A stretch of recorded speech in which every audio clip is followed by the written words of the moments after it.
Welcome back. Candi Sukuh in Java Island has been in my bucket list since my first trip to Mount Lawu, when I failed to see it, until I finally made it nearly 10 years later. Yeah, let's turn over here.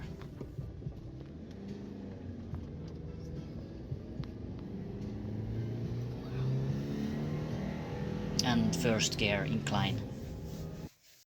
And yet it's nearly 600 years old. Hindu temples are not so crowded. In fact, many locals even try to avoid the Candi Sukuh, even it's not so hard to reach. A common guess is that it is related to the temple's sexual content, because how to show a child a life-size statue of a man holding its heart and stuff? But another guess is that locals, mostly Muslims, do not need to follow Hindu ceremonies to keep the temple alive. And of course there's the third option, that Sukuh isn't what it seems to be at all.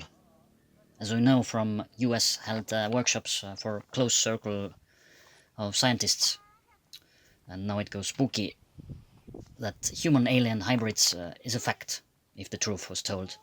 And some of the Sukuh rock carvings actually refer to that hybridization. So just look at them.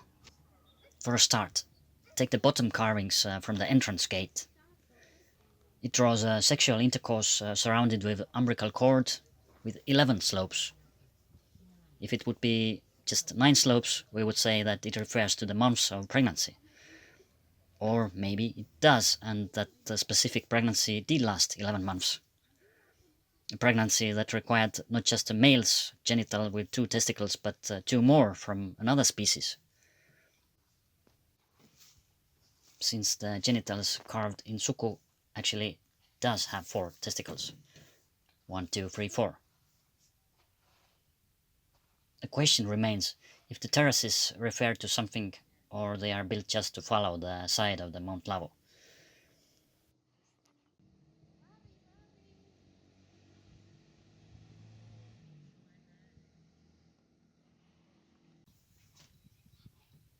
That's the main temple pyramid. Look at the front wall of the pyramid, how smart the blocks are placed leaning towards the center and making it even more resistant against potential earthquakes.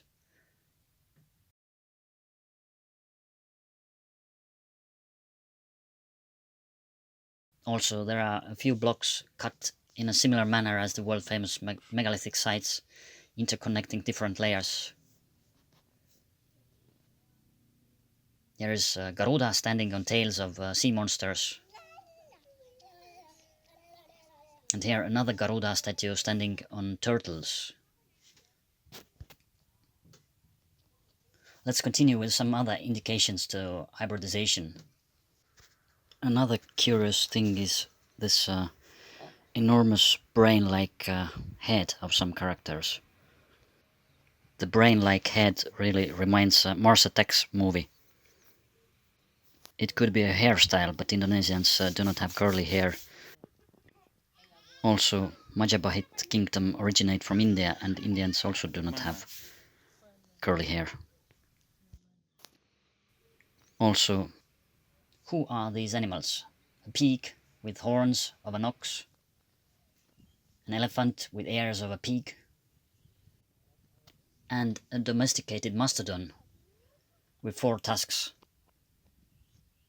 known to be extinct since the Ice Age. Be aware that the 15th century was Middle Ages in Europe, and we know the fauna of that time. And finally, a question about ear rings of those characters. I asked a local guide about the 2 holes on top of the ears of many of the humanoid figures on the site.